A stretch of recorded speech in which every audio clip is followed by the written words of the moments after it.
अनुग्रहित सुंदर सुबह में आप सभी को यीशु मसीह के नाम में मेरा स्नेह वंदन। लूका रचित सुसमाचार 7वां अध्याय 47वां वाक्य। इसीलिए मैं तुझसे कहता हूँ कि इसके पाप जो बहुत थे क्षमा हुए, क्योंकि इसने बहुत प्रेम किया। पर जिसका थोड़ा क्षमा हुआ है वह थोड़ा प्रेम करता है।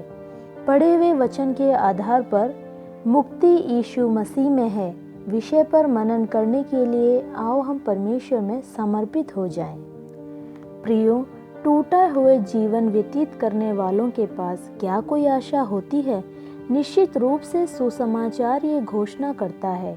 वह घोषणा मात्र नहीं पर अनेकों के जीवन को परिवर्तित कर उसका सत्यापन भी करता है।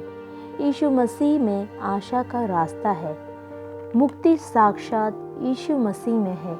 पढ़े हुए वचन में हमने पढ़ा, आशाहीन एक स्त्री यीशु मसीह के पास आने वाली एक समय के बारे में बताया गया है। इस स्त्री का कोई पता नहीं, वह टूटे हृदय के साथ आई। उसका अभिमान टूट चुका था। उसका एक टूटा हुआ भूतकाल था। दूसरों की दृष्टि में निंदा का पात्र मात्र थी वो स्त्री। उन सब के ऊपर जय पाकर वह यीशु के चरणों में आई। उसके बुरे स्वभाव के कारण जब किसी ने उसे स्वीकार नहीं किया, तब यीशु मसीह ने उसे स्वीकार कर सबके सम्मुख एक मान्यता प्रदान की। पापी होने की मोहर जब इस संसार ने उस पर लगाई, तब उसने पापों से मुक्ति के लिए वह यीशु के चरणों में आई। तब यीशु ने अनेकों पापों से उसे मुक्त और स्वतंत्र किया।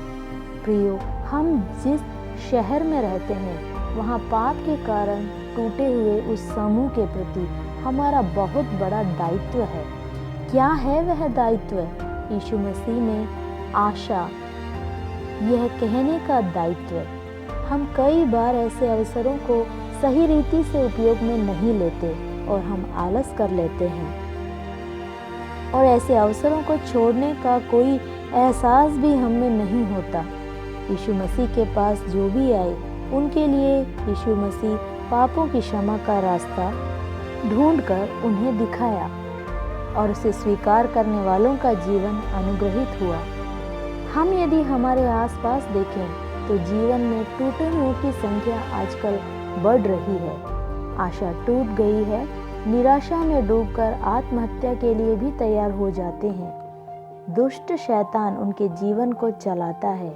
एक बार हम भी इस समूह के लिए आशा का कारण बने।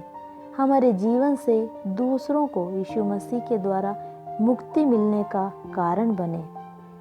समूह का स्वभाव होता है यूज एंड थ्रो। यदि सत्यावस्था देखें तो यहाँ वस्तुओं को ही नहीं पर इंसान को भी उपयोग कर फेंक दिया या छोड़ दिया जाता है। चाहे वो माँ हो, बाप हो, भाई हो, बहन हो, उनका अपने जीवन में कर्तव्यों की पूर्ति होते ही जीवन में उनकी कोई कद्र नहीं रह जाती।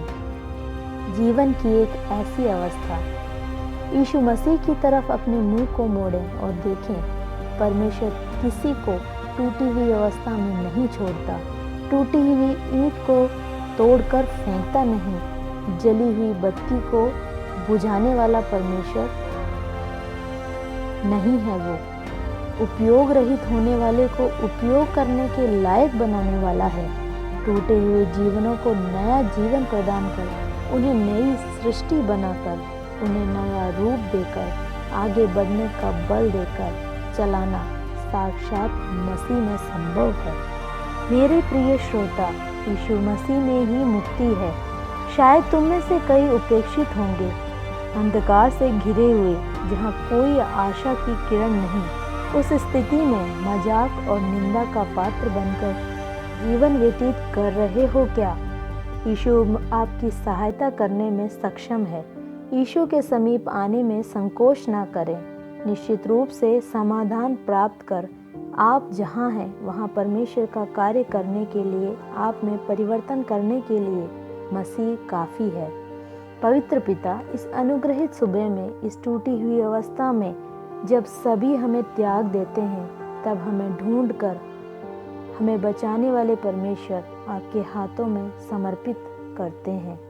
इस वचन को सुनने वाले में कोई भी टूटी हुई अवस्था में भारी मन के साथ है तो साक्षात आपका दर्शन दिखा उन्हें जीवन में वापस लाएं।